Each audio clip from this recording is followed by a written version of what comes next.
lot to learn about love. Hey, summer's waiting for us, you know, the everlasting one.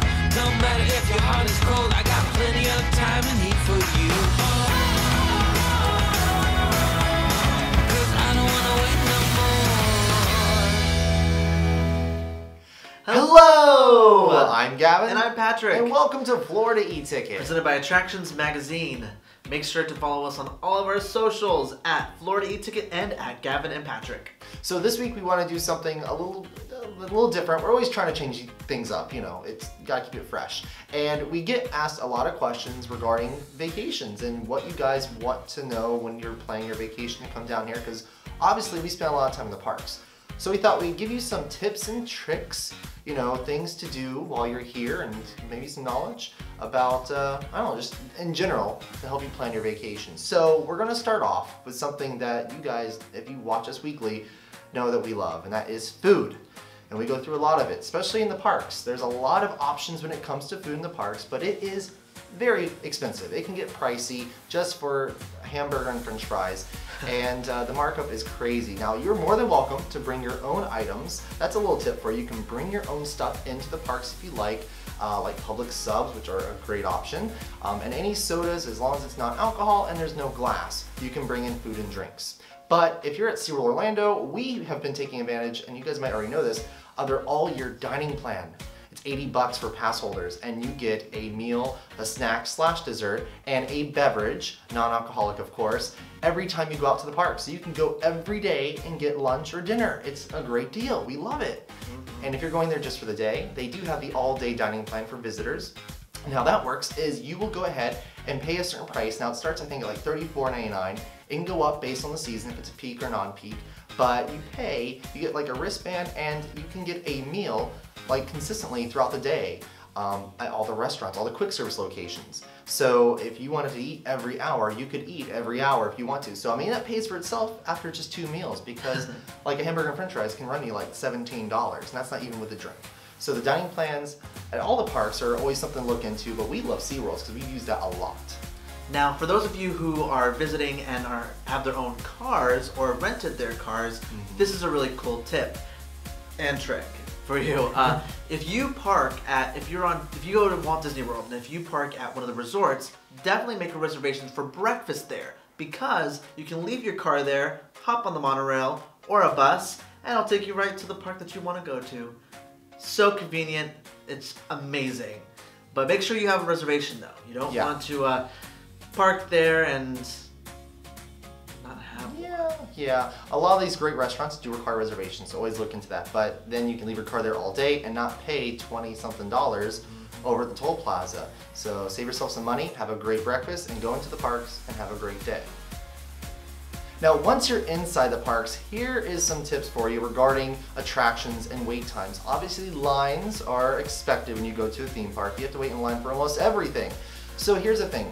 You can go into the parks in the mornings. The first hour is a great hour to go and experience attractions, because there are like very, if any, lines, like very short lines. I mean, it's a great time to go in the mornings.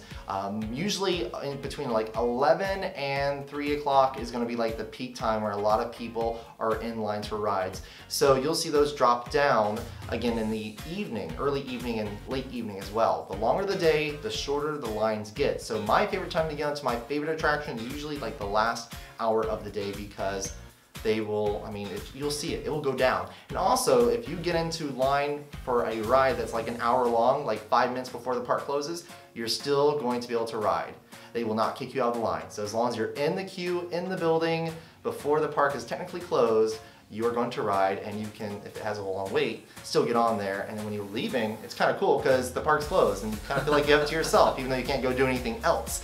But that is my tip. Do the shows in the afternoons. What are you going to do in the afternoons? Have lunch, go see the shows, go see the parades, and then go back to doing the rides in the evening. So rides in the morning, shows in the afternoon, and then go back to doing all those rides in the evening when it's less hot as well. It helps you get out of the heat too, because shows are most of the time air conditioned, so it's great. Now, for all those water park fans out there, did you know that Disney and Universal's water park are open year-round? You could throw in SeaWorld in there too.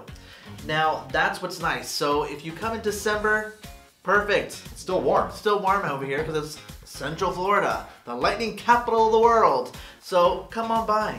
Go to Volcano Bay. Enjoy it. Go visit the Waturi people. It's great. They're waiting for you. Learn the language. Use that tapu. But it's great. A lot of people don't realize because around the country there's lots of water parks, but they do have to close because of the winter seasons. But here, because of our wonderful weather, it is always, or most of the time, warm. I will say most of the time, because there are some days where it gets pretty chilly.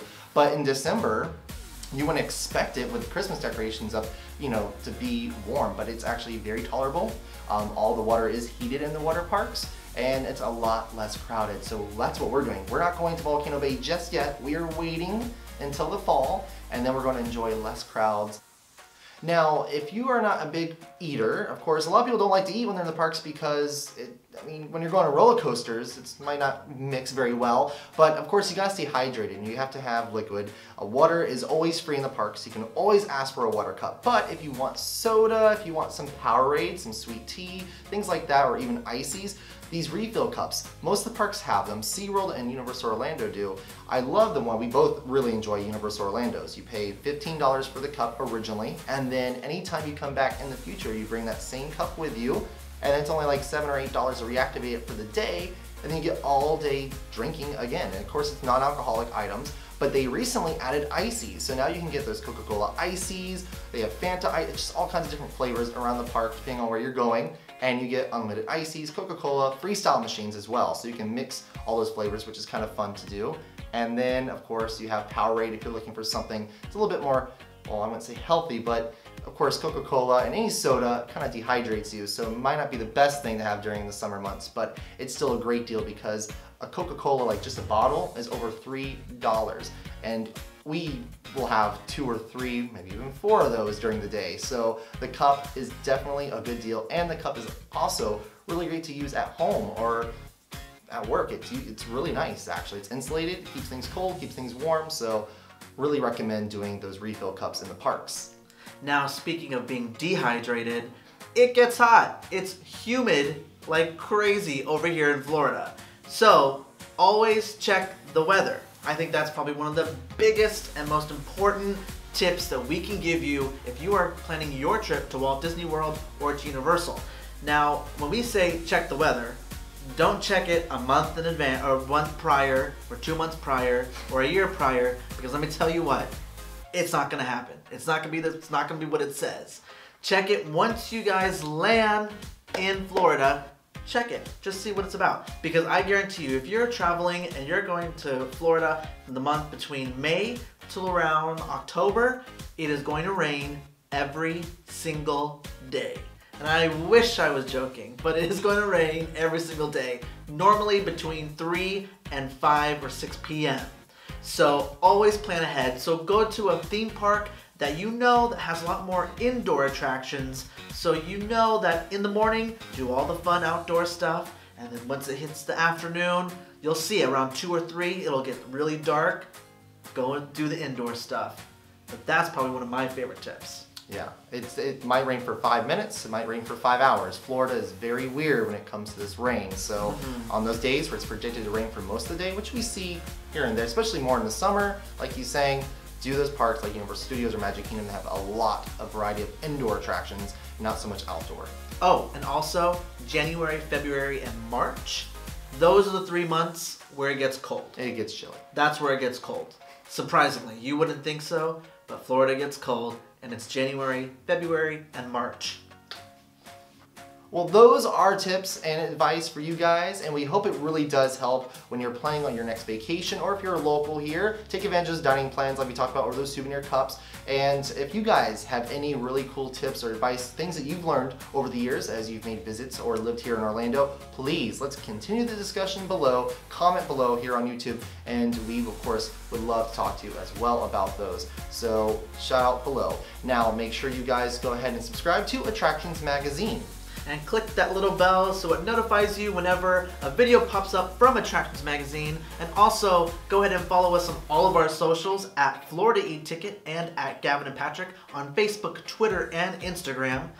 Please do not forget to follow us on our fantastic and crazy journey to our wedding day this fall over at youtube.com/GavinPatrick. And of course, most importantly, make sure you get out Have fun and and enjoy Florida.